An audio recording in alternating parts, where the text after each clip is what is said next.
bienvenue sur la plateforme irrépétiteur.com.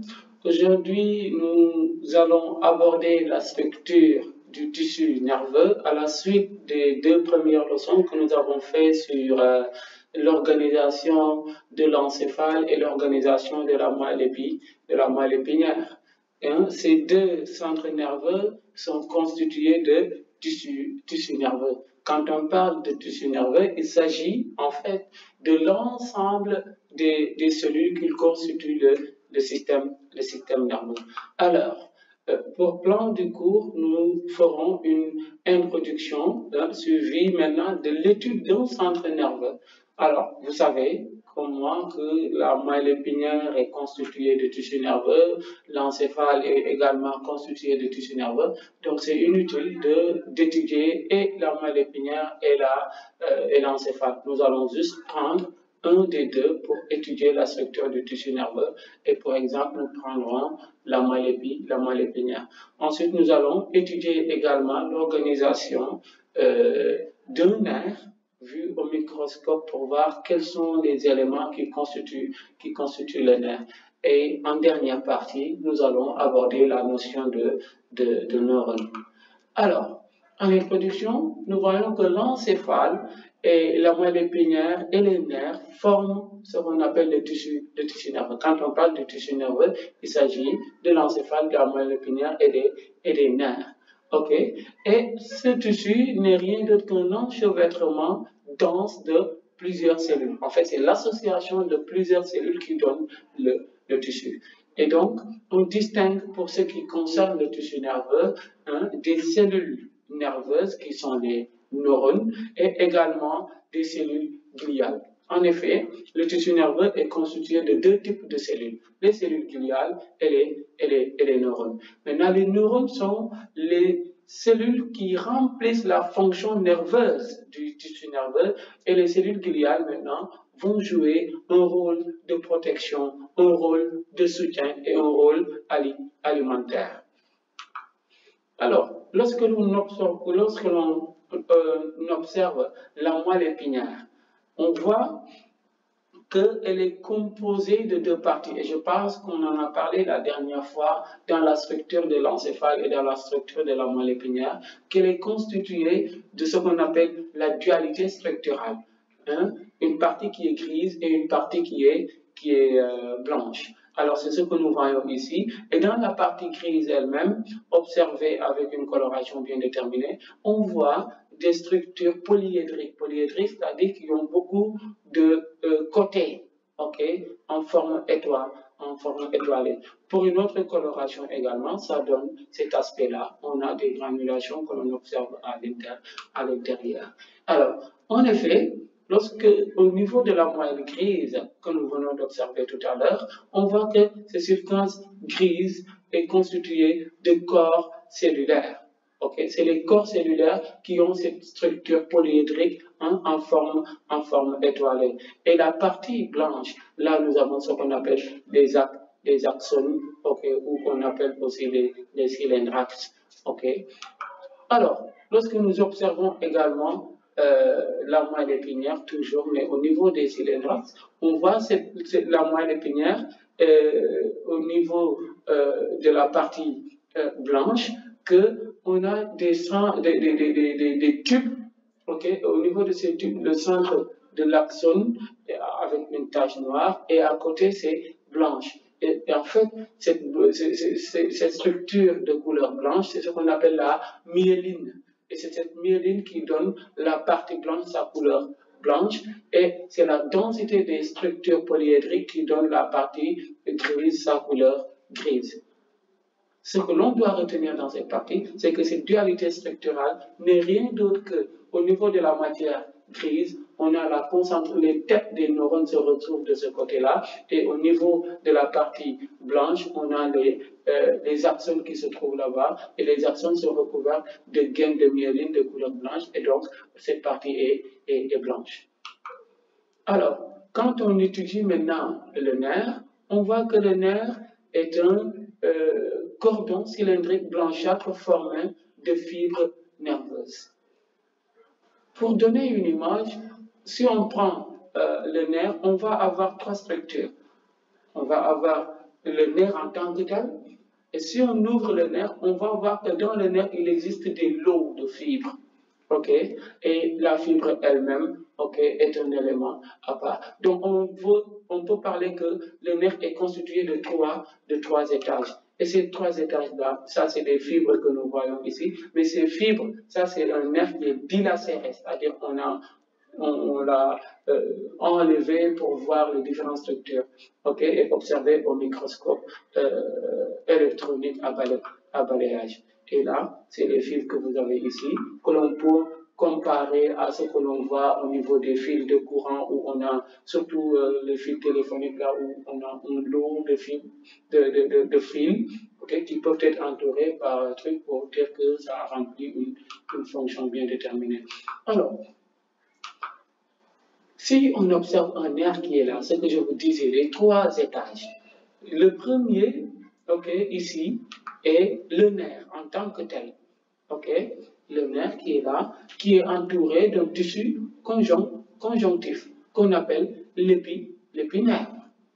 OK, le tissu conjonctif qui entoure tout le nerf est appelé l'épinère. Et quand on coupe le nerf, une coupe transversale, on voit qu'à l'intérieur, il y a des lots de fibres. Ces lots de fibres aussi sont entourés d'un tissu conjonctif qu'on appelle le périnerve. Okay? Et ces lots de fibres forment ce qu'on appelle le faisceau de fibres nerveuses. Okay?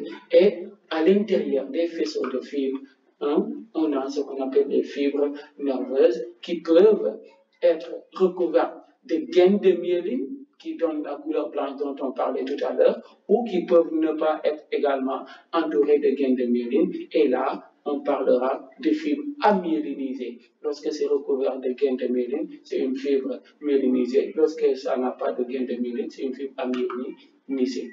Alors, la notion de neurone. Tout à l'heure, nous disons que le tissu est constitué de cellules et que pour ce qui est du tissu nerveux, il s'agit des neurones et des cellules gliales. Et ce sont les neurones qui remplissent la fonction nerveuse. Alors, si on retourne un peu en première, on avait appris avec les cellules, la division cellulaire et tout ça là, on avait étudié les cellules pour voir quelles étaient les différentes parties qui remplissaient tel ou tel autre rôle. Et à cette occasion-là, on avait fait ce qu'on appelle l'expérience de mérotomie pour voir quel était le rôle rempli par le noyau. Alors ici, c'est la même chose, ça c'est un rappel de l'expérience de mérotomie. Lorsqu'on coupe une cellule, okay, la partie qui n'a pas le noyau dégénère et disparaît, et la partie qui a un noyau régénère et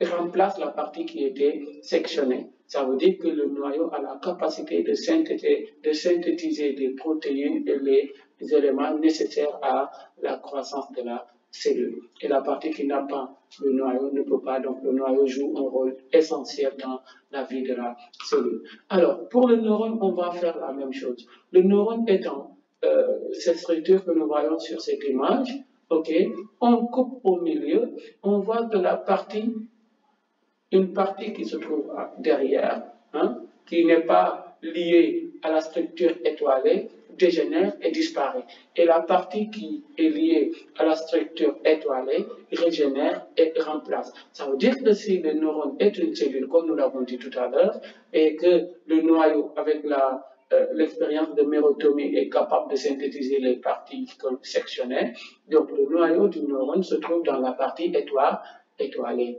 Okay? Donc cette expérience, on l'appelle l'expérience de dégénérescence de Waller, qui vient confirmer que le noyau de la cellule se trouve au niveau du péricardium, du soma ou de la structure étoilée qui est ici le corps cellulaire.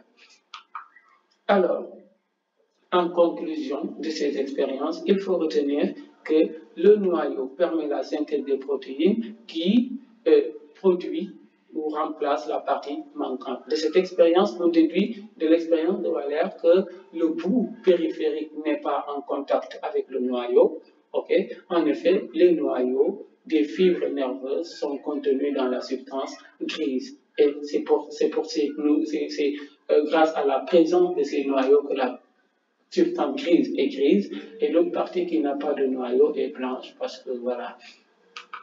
Alors, la structure du neurone, comment est constitué le neurone, quelles sont les différentes parties qui composent le neurone. Alors, quand on observe cette cellule, on voit ici que le neurone est constitué de 3 parties. Il y a la partie qui a le noyau qu'on va appeler le corps cellulaire, hein, et qu'on peut appeler également le soma ou péricardium. Et il y a la deuxième partie, c'est-à-dire la partie qui peut être recouverte de gaines de myéline ou pas, okay, qui se trouve entre le noyau et la partie terminale, okay, et qu'on appelle ici l'axone. Et dans la zone où la matière blanche de la moelle épinière, ben, voilà les axones qui sont là-bas recouverts de gaines de myéline, et la partie, ce qu'on appelle le pouls terminal ou arborisation terminale. Donc le neurone est constitué de 3 parties, le péricardium, l'axone et l'arborisation terminale. Et on distingue plusieurs types de neurones, hein, qu'on peut citer ici quelques-uns. Il y a ce qu'on appelle le neurone bipolaire, c'est-à-dire qu'il y a 2 pôles, le neurone unipolaire avec un seul pôle, hein, les neurones multipolaires et les neurones pyramidaux. Donc, voilà, en gros, ce qu'il faudrait retenir à la fin de cette leçon, c'est que les centres nerveux sont formés de substances grises et de substances blanches, et que la substance blanche est constituée de corps cellulaires. C'est parce que les noyaux des cellules se trouvent à ce niveau que c'est grise, et la partie blanche est constituée d'axones, hein, qui sont pour la plupart recouverts de gaines de myéline. Okay? Et il y a également des cellules gliales qui se trouvent à ce niveau. Les nerfs sont constitués de faisceaux et de fibres. Okay. Le nerf en tant que tel, okay, est recouvert d'un tissu conjonctif, et les faisceaux également sont recouverts d'un tissu conjonctif, et les fibres sont recouvertes de gaines de myéline. Alors, d'autres sont seulement, d'autres fibres ne sont pas recouverts plutôt de gaines de myéline, et là on parlera de fibres amyélinisées. Et le neurone est l'unité de base du tissu nerveux. Il est formé de soma, de corps et d'axones. Okay? Donc c'est l'unité structurale et fonctionnelle du tissu nerveux. Alors, merci, et je vous remercie. Je vous invite à visiter la page et puis à vous exercer sur les exercices qui seront proposés pour juger votre potentiel et vous améliorer.